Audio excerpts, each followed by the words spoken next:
एक गांव में एक व्यापारी रहता था जिसका नाम मोहन था। मोहन के पास धन अन्न की कोई कमी ना होने पर भी वो एक नंबर का कंजूसी मक्खीचूस आदमी था। कभी किसी गरीब जरूरतमंद को अन्न का एक दाना भी उसने नहीं दिया था। सेठ भगवान से बहुत डरता था और इसीलिए रोज भगवान की पूजा अर्चना किया करता था। एक दिन मोहन अपने घर में पूजा कर रहा था, तभी उसका मुनीम शेखर वहां आ जाता है। सेठ जी, गांव में रामनवमी का त्यौहार मनाया जाने वाला है। सभी लोग कुछ ना कुछ चंदा दे रहे हैं। आप कहें तो आपकी ओर से मैं भी कुछ भेंट कर दूं। ऐसे धर्म के कार्य में तो जरूर हिस्सा लेना चाहिए। आखिर तभी तो परलोक में स्वर्ग की प्राप्ति होती है। तुम एक काम करो, भंडार घर में जो पीछे की ओर अनाज की बोरी रखी है उसे भंडारे के लिए दान में दे दो। सेठ जी, वो अनाज तो खराब हो चुका है, उसे कैसे दे सकते हैं? अनाज कभी खराब नहीं होता। अनाज की कीमत एक भूखे आदमी से जाकर पूछो। तुम क्या चाहते हो? इतना सारा अनाज मैं यूं ही फेंक दूं? एक काम करो, उसमें थोड़ा अच्छा गेहूं मिलाकर उसे पिसवा दो और मंदिर तक पहुंचा दो। सेठ की बात सुनकर मुनीम शेखर चक्कर खा जाता है। सेठ के कर्म तो इतने बुरे हैं और इच्छा तो देखो स्वर्ग जाने की करते हैं। ऐसे धूर्त आदमी को भला स्वर्ग की प्राप्ति कैसे हो सकती है?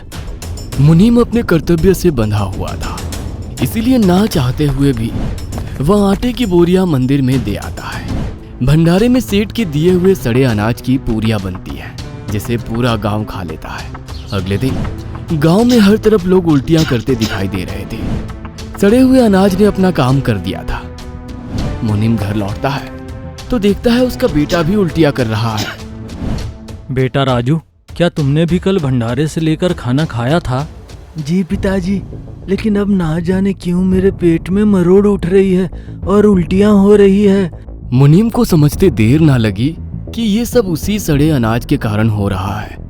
अपने बेटे की ऐसी हालत देखकर मुनीम उसे लेकर अस्पताल जाता है। डॉक्टर के उपचार से कुछ ही दिन में वो बिल्कुल ठीक हो जाता है।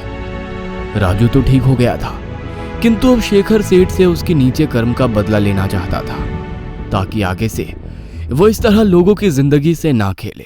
कुछ दिन बीत जाते हैं। एक दिन शेखर अपने बेटे को एक किताब पढ़ते देखता है, जिसमें अकबर बिरबल के किस्से लिखे हुए थे। राजू बेटा, ये कौन सी कहानी पढ़ रहे हो? पिताजी, इसमें बिरबल की चतुराई की कहानियां हैं। बिरबल ने स्वर्ग यात्रा के नाम पर कैसे अकबर को सही गलत समझाया, इस कहानी में वही बताया गया है। स्वर्ग की बात सुनकर शेखर राजू के हाथ से किताब लेकर पढ़ने लगता है।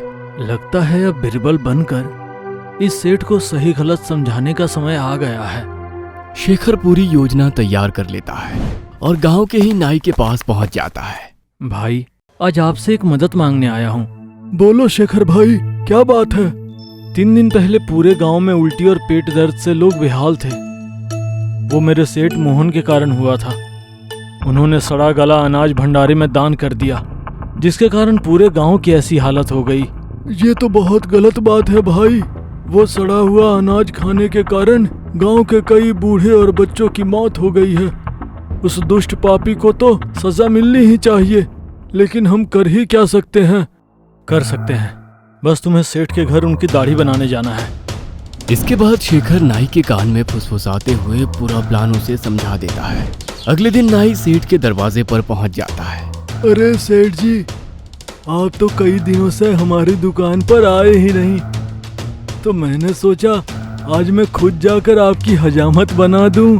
अच्छा आओ, कर दो हजामत। नाई दाढ़ी बनाते हुए इधर उधर की बात करना शुरू कर देता है। हुजूर, आपके आंगन में बार बार एक कौवा आकर बोल रहा है। इसका मतलब तो आप समझते ही होंगे। कौवे की भाषा मैं कैसे समझ सकता हूँ? तुम समझते हो क्या? बिल्कुल हुजूर, मैं समझता हूँ। अच्छा, तो बताओ ये कौवा क्या बोल रहा है? ये कौवा कह रहा है कि वो आपके माता पिता और दादा की खबर लेकर आया है। वो आपको स्वर्ग में बहुत याद करते हैं। क्या सचमुच? ये मेरे पूर्वजों का संदेश देने आया है? ये कौवा बार बार कह रहा है कि आप तो उन सभी को भूल ही गए हो। आपने आज तक उनकी खोज खबर लेने के लिए किसी को नहीं भेजा।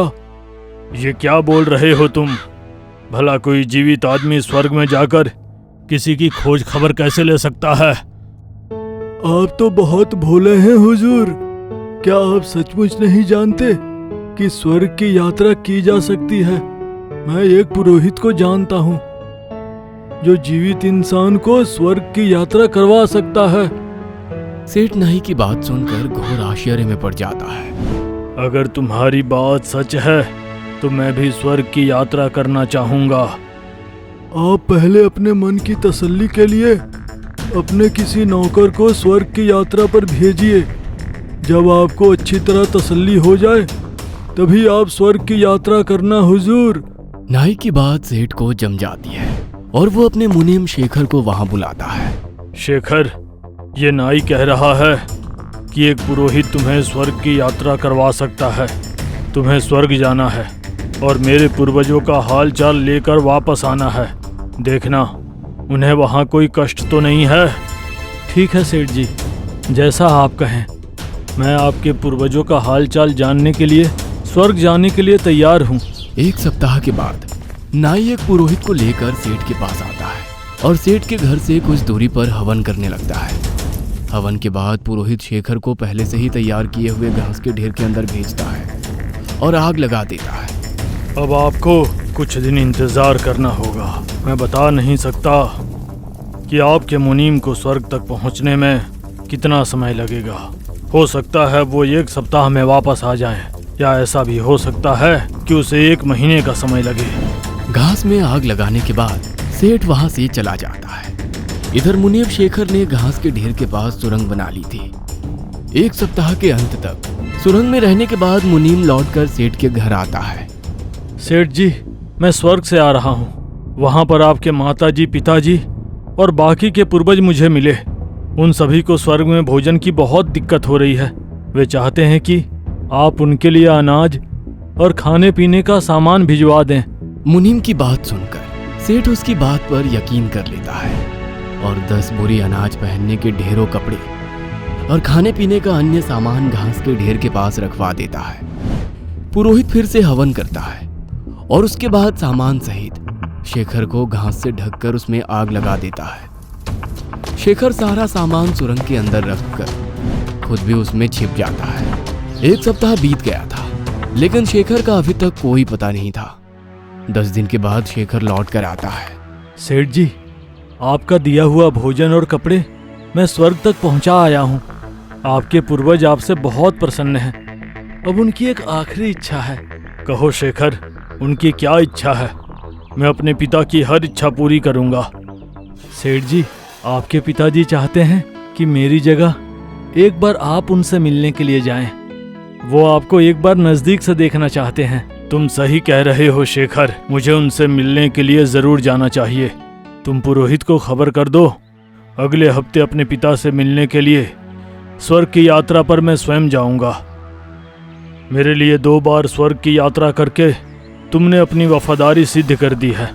इसलिए स्वर्ग पर जाने से पहले मैं अपना पूरा व्यापार तुम्हें सौंप कर जा रहा हूँ। मेरी अनुपस्थिति में तुम ही मेरा व्यापार संभालना। आप बिल्कुल भी चिंता ना करें सेठ जी। आप निश्चिंत होकर अपने पूर्वजों से मिलकर आइए।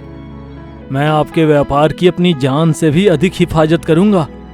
शेखर से आश्वासन मिलने के बाद सेठ पुरोहित को बुलवाकर हवन करवाने लगता है और फिर जैसा कि तय हुआ था, सेठ को घास के ढेर के बीच में रखकर आग लगा दी जाती है।